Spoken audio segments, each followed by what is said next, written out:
Yeah, I did notice a change. Did you notice that? Yeah, I wasn't sure if I we were did. going to pick up on that. Yeah, that kid just keeps hanging out with me. I don't understand. Oh, man. Hello, everybody. Howdy, Justice. Hey, Zach. Thank you for being here. We appreciate it. So we? what are we talking about today? We are talking about the future of automotive dealers. Yeah, I gotta commend you. I saw the title of the stream, and I saw the thumbnail, and I thought, wow, job well done. Job well done. Thank you. Yeah, I'm trying to up my game here, so we'll see how far I can get. And me, I'm just trying to stay in the game. Is that why you're doing this YouTube thing? Apparently. Yeah. So, today we want to talk about some of the challenges. I know we've talked about dealership versus direct to consumer.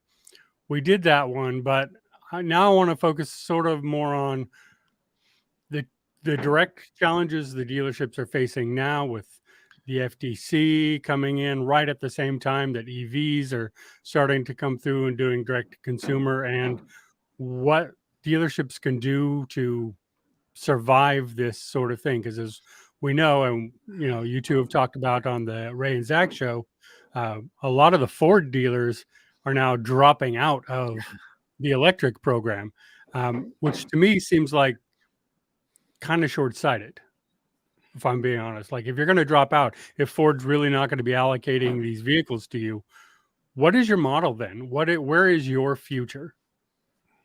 So that's my question. I'll throw it open to either one of you. Jump in. For everyone listening who wasn't on the Ray and Zach show, that banging is them cleaning Zach's windows. Yes. So it just is what it is. Please go with it. It'll be beautiful and clean when they're all done. I'll let you tackle this first, Zach. I think you could be right, Justice. I think it could be short-sighted. I do think it could also be less lucrative than the other option. The other option is that they don't spend all that money to become certified to sell electric vehicles, and those new car dealerships become service centers. And last time I checked, servicing Fords is super lucrative, and there are significant issues to be serviced. So option A is play the long game, go along with Ford as they try and figure out who they are going to be and what the dealership model / agency model ends up looking like. The short game is probably way more profitable and also lasts not for that short of a period of time, decades. There's decades worth of service work to be done on Ford vehicles, and the consumer is conditioned to want to go to a Ford dealership to get that work done. So I think I get it. I think I understand why they might want to do that. I'm thinking that the dealers that pull out and the dealers that aren't part of it, I think perhaps in their heart of hearts, they believe that the whole concept of Model E for Ford will not work, and that ultimately they will get electric cars just like every other dealer. That's my guess. Now, because there will be enough challenges in court as to whether or not what Ford is trying to do is legal when you take into consideration the franchise agreements that they've already signed with these dealers. So I'm guessing that a percentage of these dealers are thinking, I'm not putting up 600,000 or 1.2 million to be part of this experiment. I'm just going to wait till Ford loses this battle in court, and I'll get just as many electric vehicles as any other Ford dealer. Now, whether that'll come to fruition, I don't know. But that's what I think they might be thinking. So my turn to play the question game, because I don't know the answer to this, Ray. But those franchise dealer agreements, are they set in stone for the rest of your life, or are they renegotiable over time? Well, they get renewed. And part of the franchise agreement is, when you're a franchise dealer, is they have to provide you with the vehicles to sell. That's part of a franchise agreement. That's what you enter into.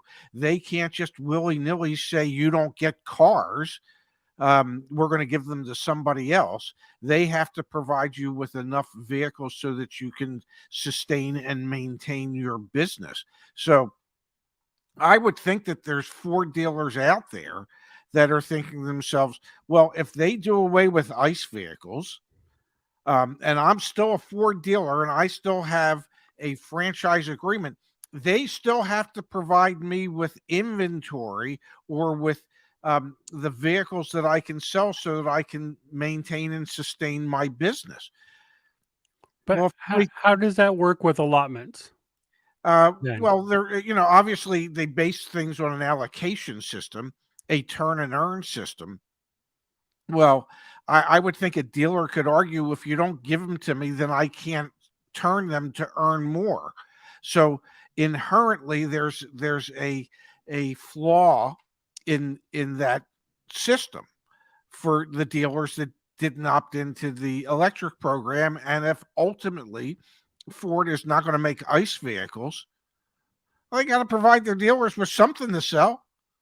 And if the only thing they produce is EVs, then I got to think somewhere along the line, it's got to be an EV that they're going to have to give to their dealers.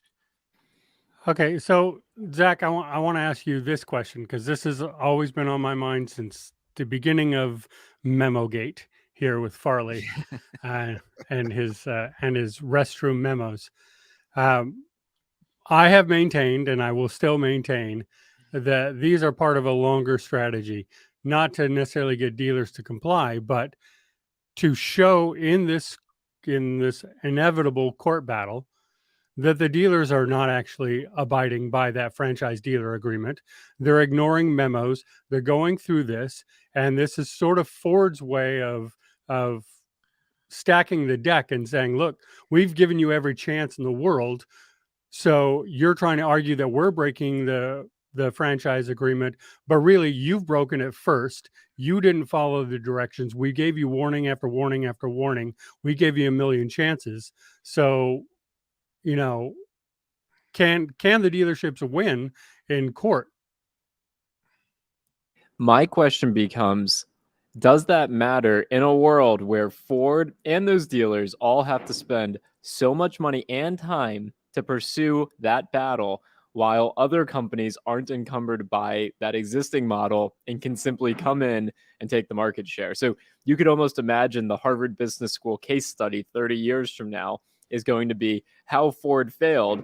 They had this incredible strategy to pin their dealers on how they broke franchise dealer laws, but then took their eye off the ball of building quality electric vehicles or ICE vehicles, whatever the heck it ends up being, and ended up getting overtaken by Tesla, NIO, whoever the heck else, BYD, whoever comes in and takes that cake.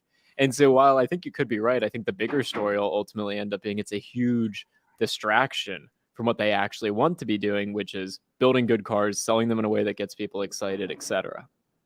And if I may, I would suggest that strategy on Ford's behalf, well, the dealers ignored the memos. That's because they can't enforce those memos.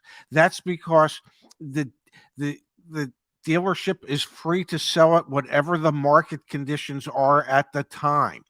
It's a manufacturer suggested retail price. It is not a manufacturer retail price. It's only suggested. And as long as it's a suggested retail price, market conditions will determine what a dealer can actually sell the vehicle for. And I don't believe, if taken to court, that Ford could win that battle until things become MRP as opposed to MSRP.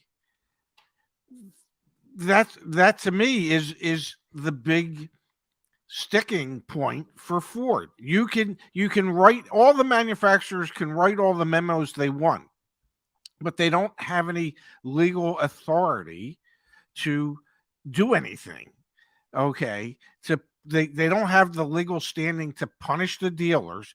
They can hope to persuade the dealers, but they don't have legal standing to force the dealers to comply. So that's, I think, part of the issue. Pops, you've always said that the OEM enjoys the relationship of wholesaling cars and not having to deal with customers. You spent decades selling cars. Yes. You know the challenges of actually dealing with customers.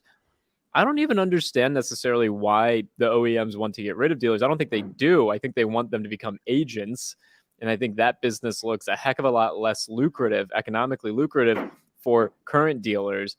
So I think the OEM wants this middle ground that doesn't actually exist. A dealer in what world does a dealership walk away from a profit making machine that brings in, what was the average gross on a dealership last year, Dad? It was up significantly. Or Justice, I don't know if you know it. Wasn't it like $2 million or something like that? That the Well, thing ended up grossing. the percentage used to run somewhere around 1.5 to 2% of all income fell to the bottom line. And that percentage is probably closer to 5 to 6% today. And the reason for that is additional dealer markup and things of that nature. So um, I would my guess is that Ford's hoping for some type of hybrid situation, of a hybrid middle ground, and at this point nobody can actually describe what that middle ground is going to look like, because Or convince people that they should play a part in it because it's not going to be as lucrative, and the dealer has all the leverage here. I think the dealer has Yeah. all the leverage. well Well, the and dealers like have you, invested billions of dollars in all these facilities, and let's not forget that every one of these manufacturers stipulates to their dealer body every time they have this idea of a new corporate identity that you now have to reinvest millions of more dollars into making your facility, bringing it up to date to what the new corporate identity standards are. So, as long as the manufacturers keep expecting the dealers to keep investing millions upon millions of dollars in dealership improvements, facility upgrades, I don't see how the manufacturers can suddenly say, "Well, you're getting nothing." I just don't see how that's going to work. well, and I think there's definitely a pushback from the dealers because, as to Zach's point earlier, the service center is such a huge profit for them. And if you became an all EV dealer, for example, what happens to your service center? Yes. Because there just isn't very much to service. Not very much comes through. And so, unless Ford starts doing planned obsolescence, which don't put it past anybody, Yeah. everybody does that. Where's the, which again just screws over the customer to help the dealer. But so, I do have a problem with seeing where the incentive for the dealer is. And then, Ray, for you, I have this question about the contracts. I see multi-branded dealerships all over the place. Mm-hmm. Could you say be a Ford dealer and then partner to showcase, say, Rivians?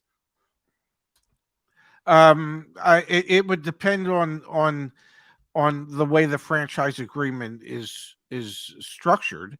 My guess is that if you are a single point dealer, you would be prohibited from adding another brand, and that prohibition would have been written into your franchise agreement.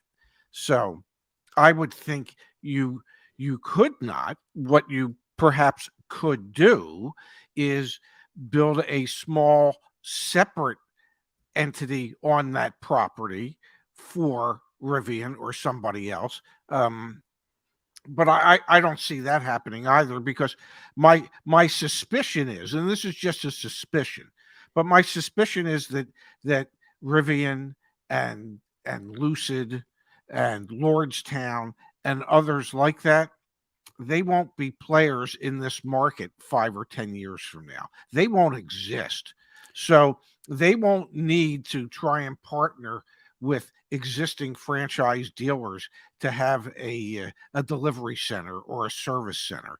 I don't think they'll be there to begin with. But isn't that future exactly why they may want to approach some dealers to sort of showcase their vehicles and let people test drive without having to open up their own sort of Tesla centers. Oh my God, that sounds a lot like a franchise agreements. That It isn't does. that what Ford and General Motors and Chrysler and isn't that what they did because they didn't want to make the investment in the infrastructure it would take to be able to showcase their product. That's the whole concept behind the franchise dealerships. But They're I the think ones that are going to make the investment, not the manufacturer. But I think the hybrid here that we're talking about is more of a showcase center. You have the model of the vehicle, you can come, you can test drive it, but then it's still all built. So just like Tesla, Yeah. but it's all still built online. You order it. You can't like go and pick it up today, but you can go and you can learn about it. So an education center, I guess, Okay. So but using the dealerships that are out there to help them. not having read a franchise agreement, I would suggest that there is language within a franchise agreement that would not allow that to happen. It's just a guess, but And while I think we're describing the ideal state for the OEM, the likelihood that you can convince dealers that this makes sense for existing dealers it actually makes more financial sense for them to spend millions of dollars lobbying against it than to accept their own planned obsolescence and become agents. I just don't. They're so well heeled, these dealer groups. They're massive publicly traded companies. And a lot of them, and Pops, you've taught me this, have a lot of influence within their local communities. And at the end of the day, it's not like the Fed's going to come down and say, here's a new federal law that, prohibits car dealerships from, direct sales. Like, it's going to be on a local level. And the dealership groups, I think, have a lot of influence there. exactly. Yeah. And, I do question whether these dealer groups would want to, as you said, Zach, it's going to be decades before ICE vehicles die out. It is definitely not happening like 2035 or anything. Even used vehicles will be around much longer than that. So I do question whether these dealers just figure, maybe I'm just going to be the last one in this space. And, I'll just close the dealership when I retire and we'll be done. And I'm just going to keep going in the meantime. Well, we talked about it the other day, Justice. I mean, there's 200 million vehicles in operation in this country, and out of that 200 million, what do you suspect? 195 million of them are, I don't know, gas powered. So it's going to be a long, long time before all those vehicles are off the road. Just a long time, like maybe never. So. Well, and then that begs the question of when dealerships do start moving over. I know GM, I don't know if you guys have been to GM's EV page, but they're pushing pretty hard on this, and they have walkthroughs and you can go down and you can schedule tours and all this for that. But as more and more of these OEMs start into this world, is it going to become a world where in maybe 20 years from now, it's harder to go service your ICE vehicle because less and less people are doing it. And the ones that are will, of course, be charging more because now you're kind of stuck in who can do it. I think you're seeing a big push from dealer groups to actually get into the at-home service part of this. Like, there's a company called RepairSmith that I think is backed by Mercedes that does at-home work. There's a company called Spiffy that started in the car wash space and now does at-home maintenance and repair, and they raised $30 million recently. And so I think you're going to see more and more of a push towards at-home type things, which will even further diminish the need for this piece of land. I mean, obviously, you're still going to need a repair shop for some things, but I think you're seeing some innovative solutions on that side. And I think it's because there's enough profit to be made there that those businesses will continue to exist for a long, long time. Yeah, and we do have, people like this. My dad had a Civic for 20 years, now just bought an Altima, keep that for 20 years. Well, we'll see if the Altima lasts 20 years. But I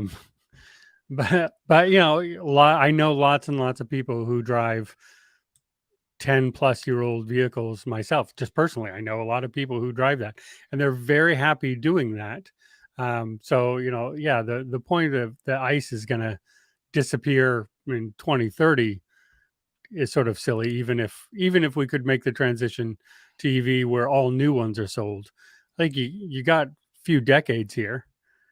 And Zach, I am going to bring on another guest here because I know you are pressed for time today. We're not kicking you off, but if you have to jump, I decided to bring on some help and join our discussion. So, Absolutely. So if we can welcome the F&I goddess herself, Miss Kimberly Klein. Hey, Kimberly. Hey. Hey guys. Hey, You don't have any. Oh, You don't have any window washers out at your place today, do you? No, not today. Not today. I just wanted to come on and Ray, make it known, let you know for the 15th time. No, I will not co-sign your Ferrari. So I'm sorry. Not gonna happen. Well, then I guess my personal information shall remain private. There you go. There you go. Yeah.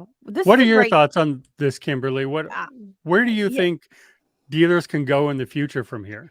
Okay, well, here's my take on it, and I feel like it's something I'm sure the dealerships aren't forgetting, but maybe a lot of people aren't realizing that one big reason that a dealership or dealerships are pushing back on this is because don't forget, guys, the finance office is a powerhouse.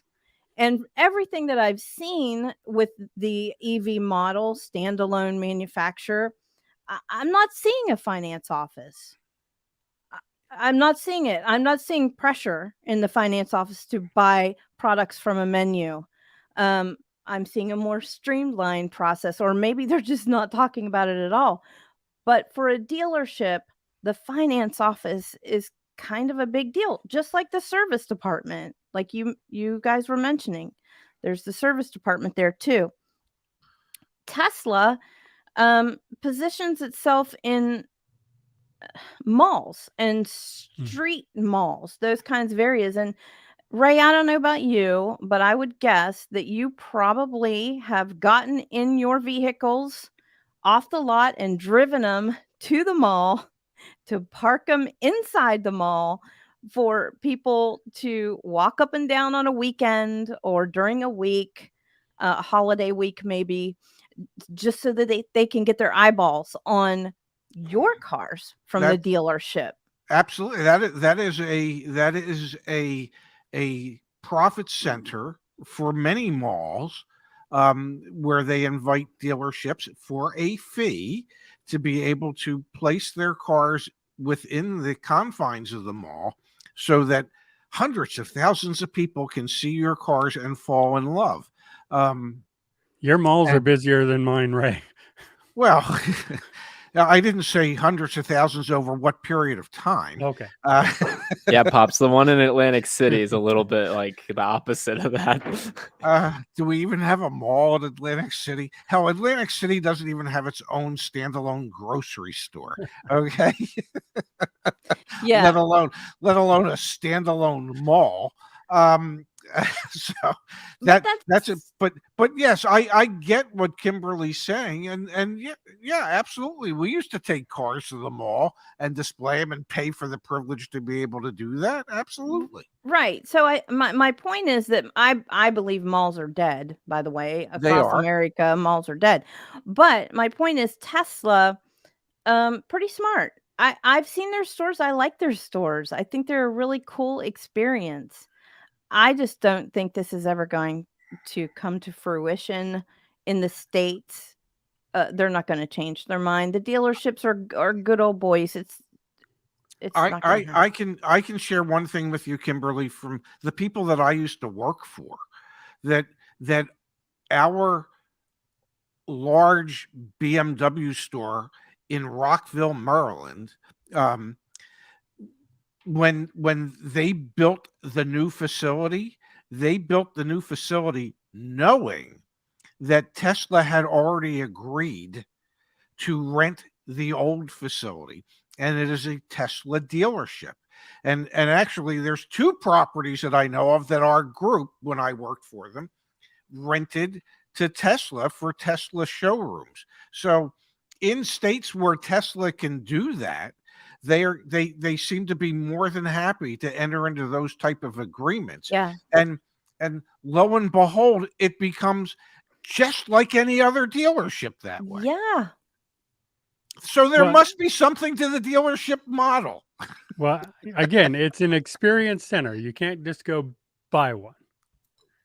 You still have to order it. That's still part of it. So that's sort of the hybrid model. And that's what I'm trying to find out, if that's the way dealerships will go. But in Tesla's case, it works out because Tesla owns everything, every part of it. So they're not splitting it with a dealer. So that makes sense for them. So the question is, where does the dealer go in that kind of world? Zach, do you have a thought on that? I think the dealer becomes obsolete. What incentive does Tesla have to introduce a dealer into their existing pipeline? They don't. That would be a really expensive distribution partner. The challenge becomes for the existing OEMs. How do they compete against that? Like we talked about earlier, I think it just becomes a big time suck that ends up taking their eye off the ball. And speaking of eye on the ball, I can't do this. So you guys have fun. It is getting closer to me. It is getting louder. If you follow me on Instagram, I will share it to my story. It's kind of scary, to be honest. It guys. is. But Justice, thank I you think you for should having me invite on. you should invite them in for a snack or something. I'm afraid it's going to break the window. I know. That's what I would be afraid of too. They're going to come right through. Well, say Yeah. hi and administer first aid. You guys have fun. Thank you, Thank you, Justin. Zach. Pops. See you tonight, Yeah. handsome. Yeah, see you tonight on CarEdge. Yes. guys. Yes. Yeah. So let me share a quick story, because Kimberly, you sort of hit it a little bit on the the states that have these rules.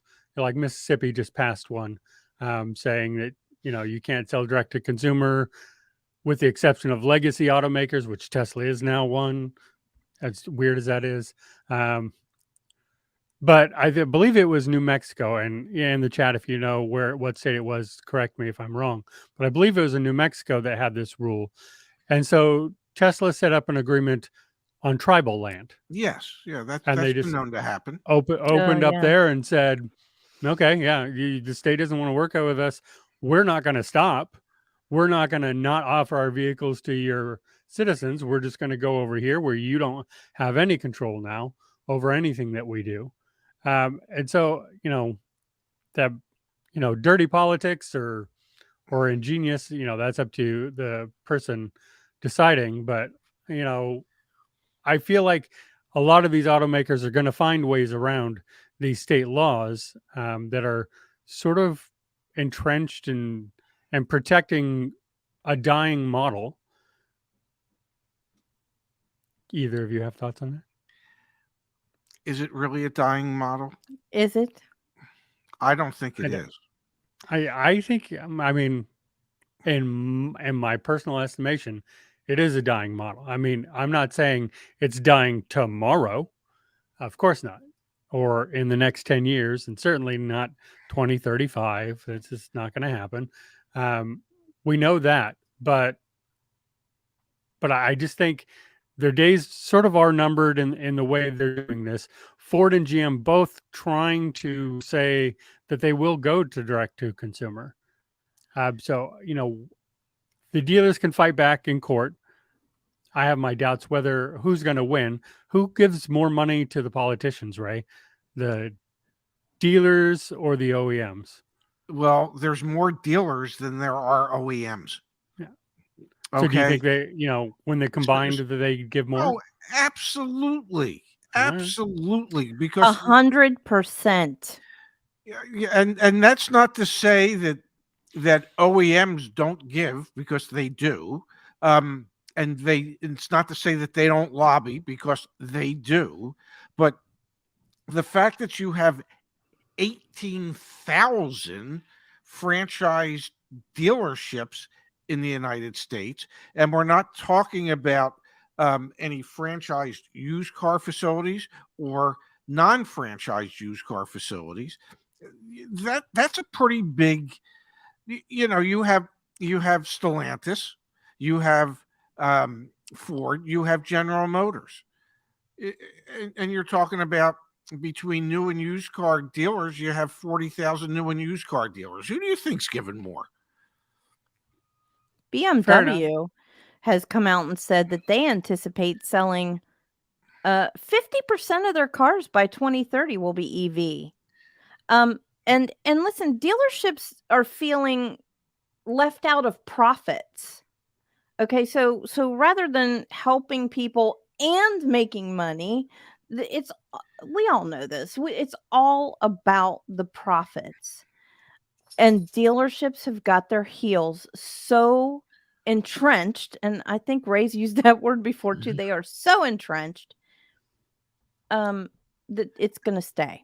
It's not going to go anywhere. I do not believe it's dying out.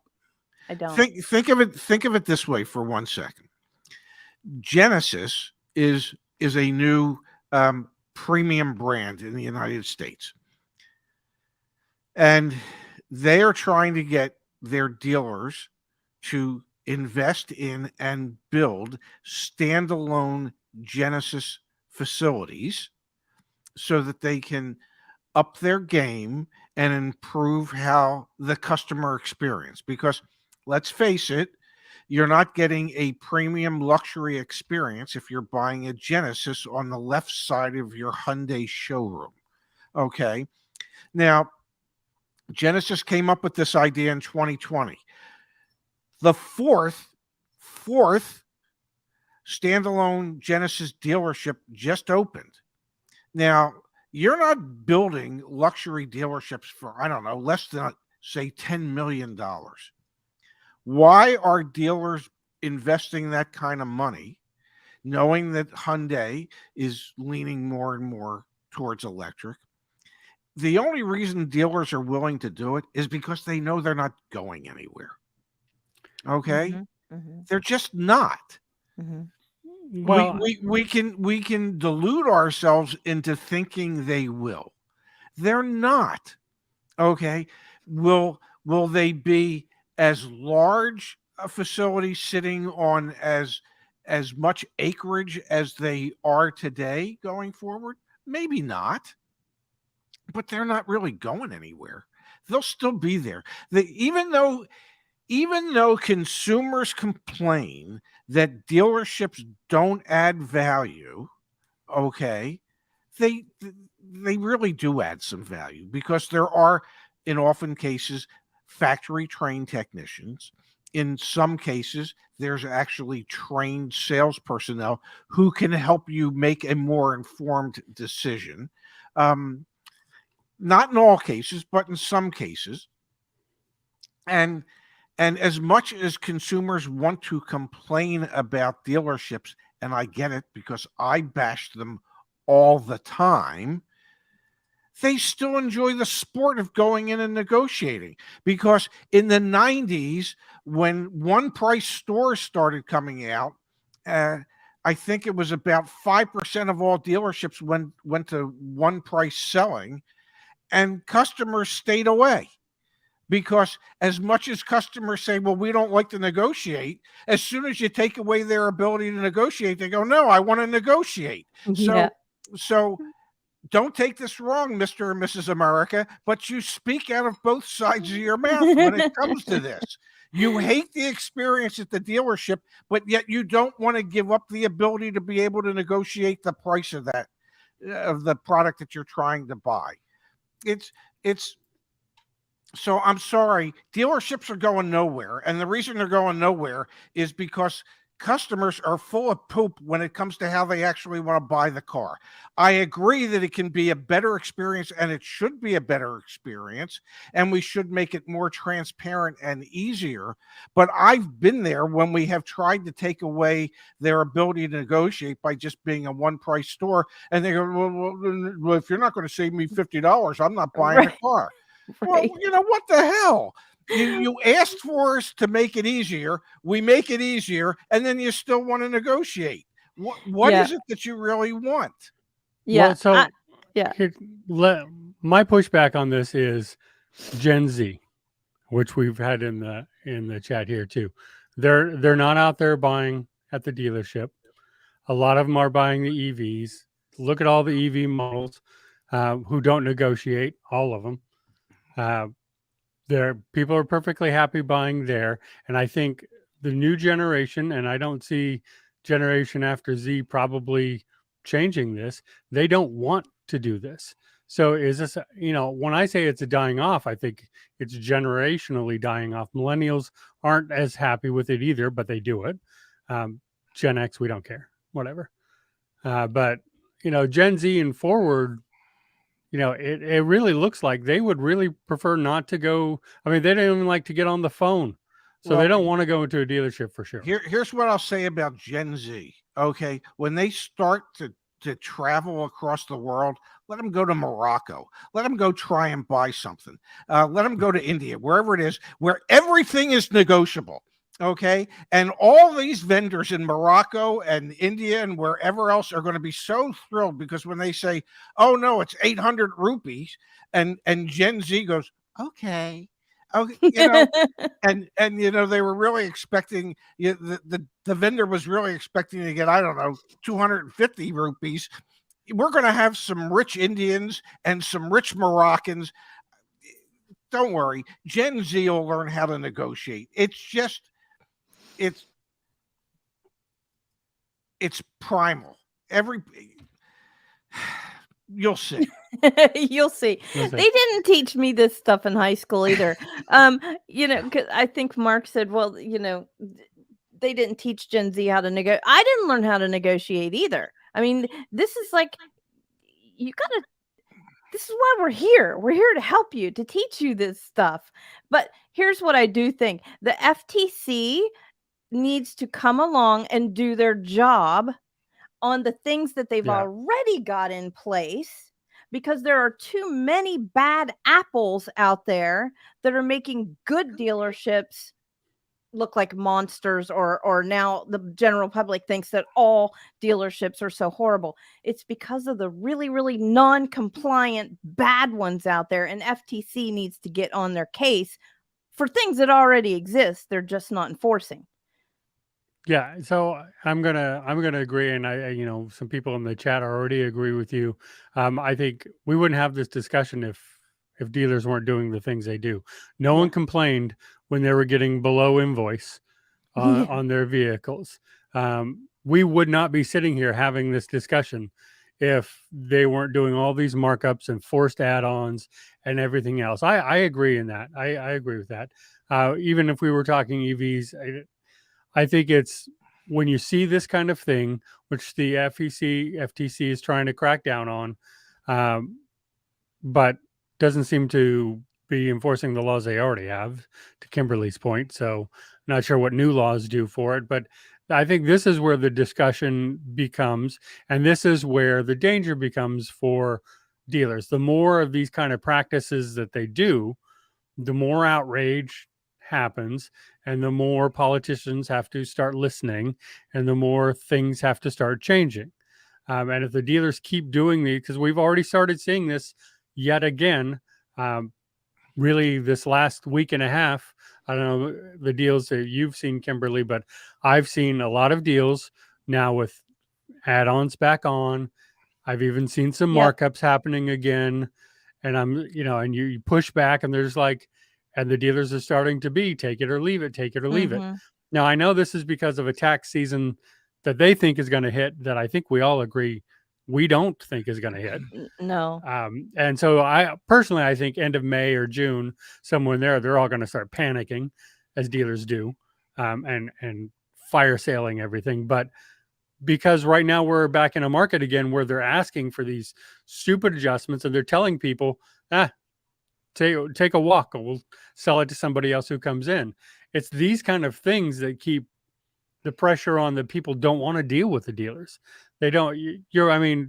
Mario's right. If we were talking under invoice, like nobody's going to be complaining there. They would be complaining about what? They'd be complaining about Tesla, right? Hey, I can't negotiate right now. They love Tesla because, hey, I'm just going to pay that price and it's easy.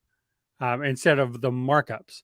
So it's this kind of behavior from the dealers that I think is helping put them in danger.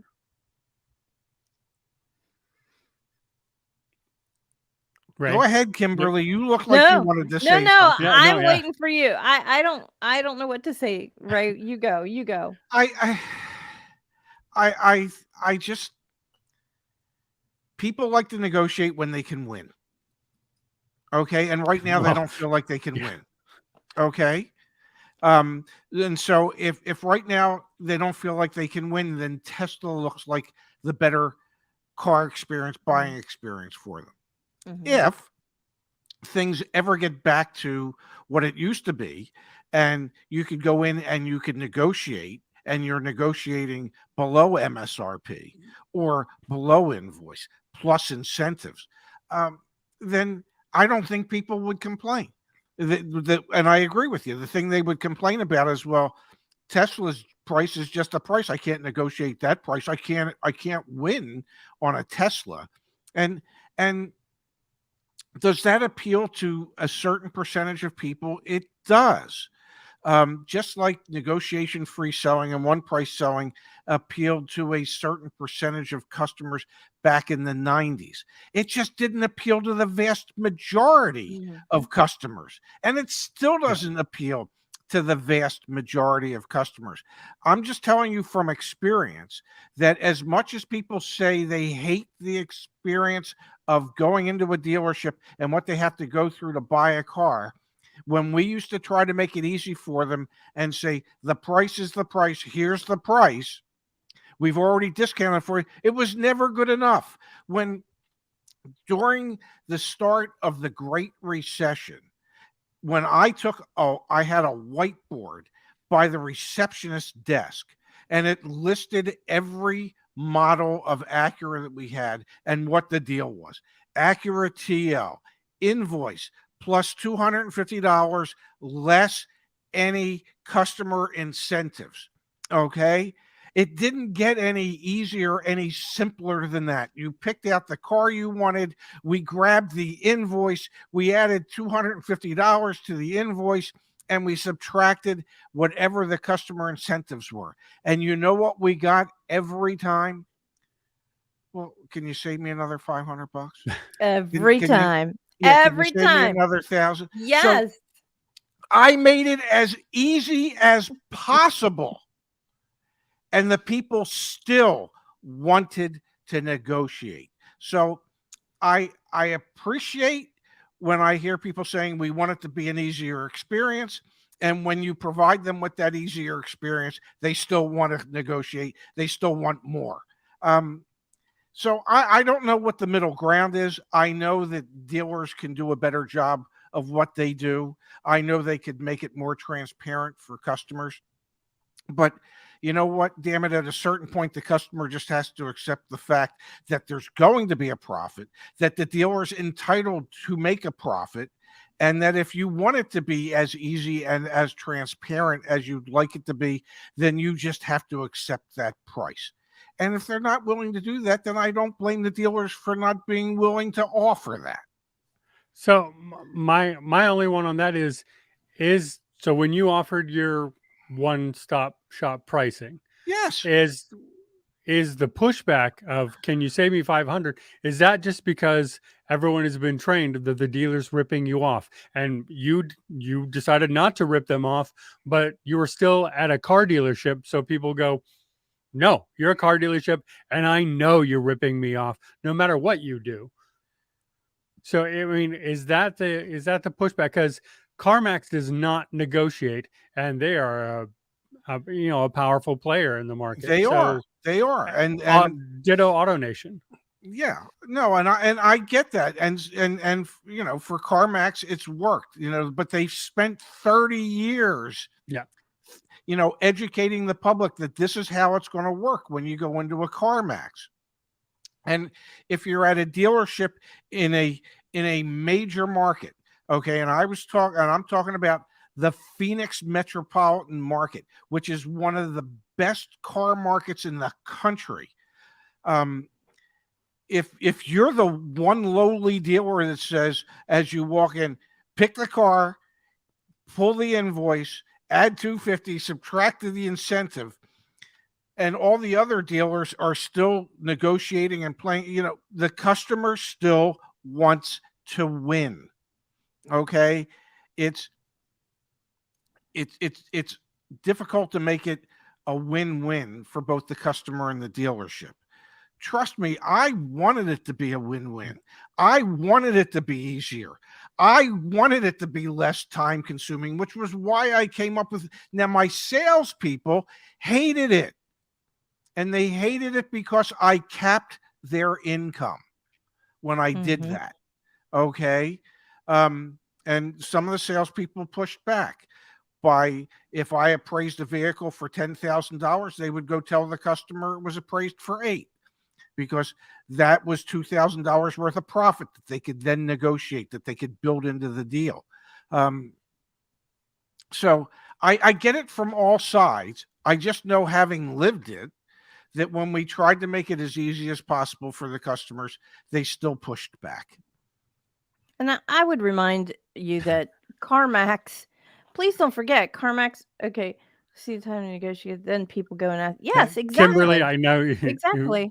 we have all dealt with this, where we tell someone a great price and told them the dealer right away. Like, the dealer comes in, we run all the numbers. We go, hey, you know what? That is a great price. You're getting 10% off this Mazda on the upfront deal, and they want to go and get, another $2,000 off. And you're like, but it's a good deal as is.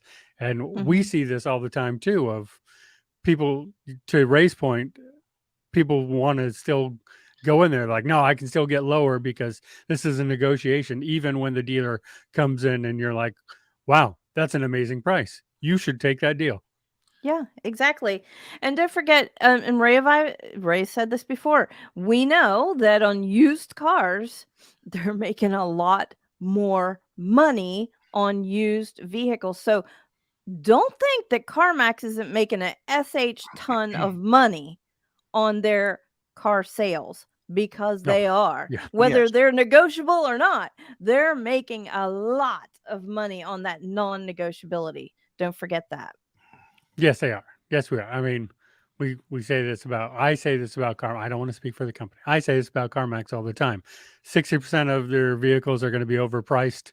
40% are going to be really good deals. You really need to know what you're walking into and run all your numbers, which you can get help with at CarEdge.com.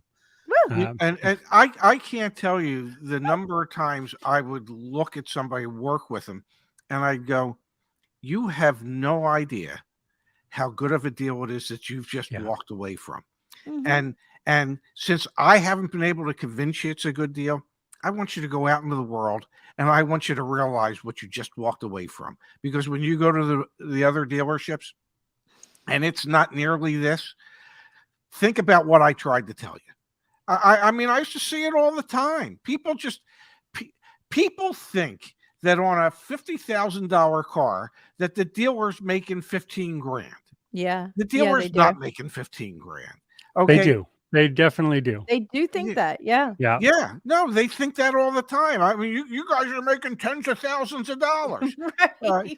Cumulatively, if we sell 100 cars, okay. But per car, no, we're not. The margins aren't there. It's not what you think it is. And when I used to take an invoice and I would show them the invoice, and I would show them the holdback, and I would show them the floor plan assistance, and I would show them the advertising assistance, and I would net all that out. I would take all of that out so they could see what our net cost was on the damn vehicle. And they still would insist, oh no, there's thousands more. Okay, really? Go buy a dealership, find out for yourself. There's just some people that don't get it.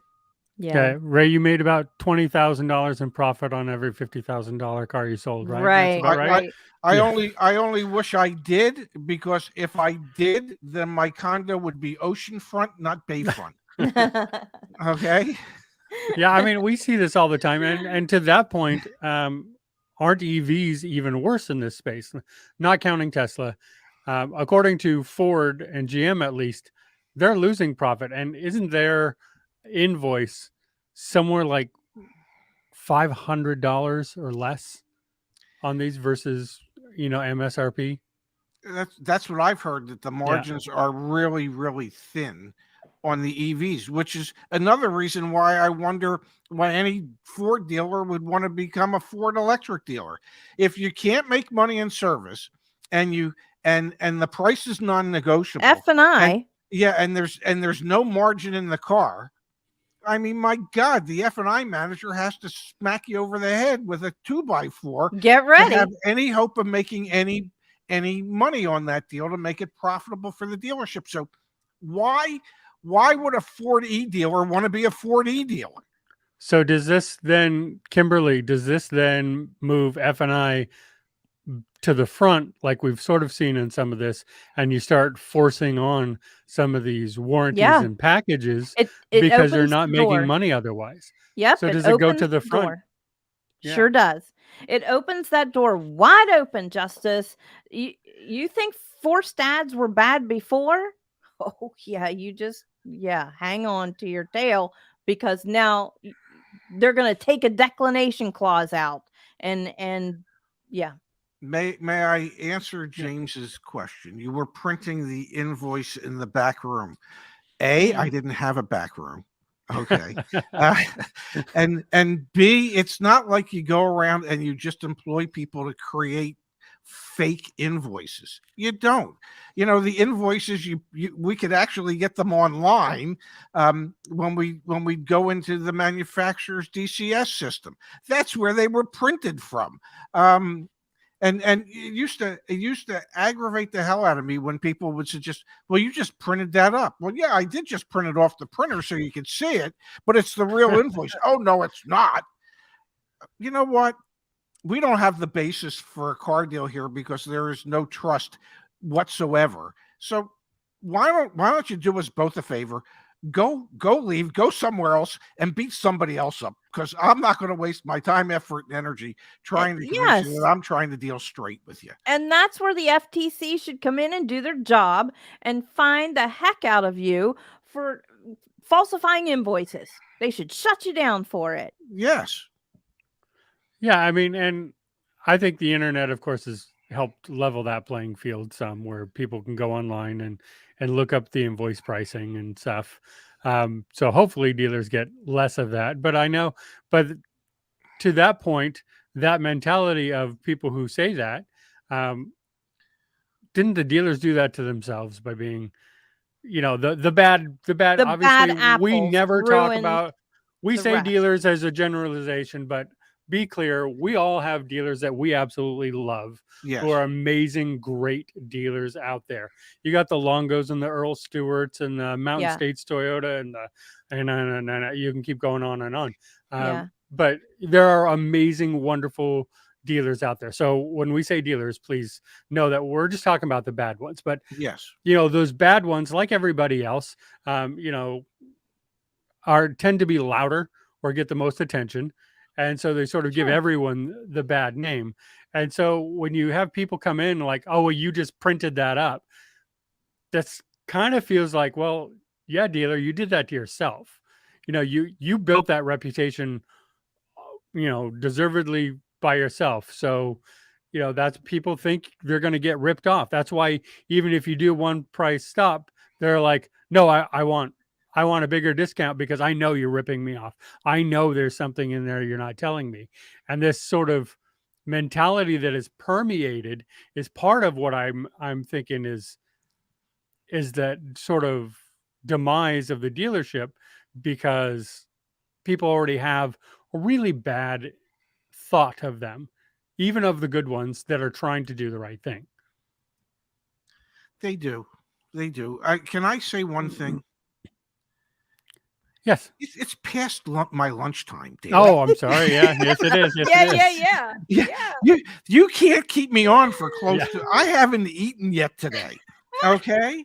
I need sustenance so I can have strength to do the forum tonight. You do. Yes, you do. Yes, you do. Yeah. I'm not trying to. If you kids want to keep doing this, go right ahead. No. I'm out. I got stuff to do. We'll end. I just want to address Space's comment here. because we have seen this, and this really upset us. Actually, it upset me quite a bit. Yeah. We have some dealers who were at the height of the shenanigans going on. We had dealers who were doing the right thing, and they got full up because of it, and they got back ordered, and people were waiting.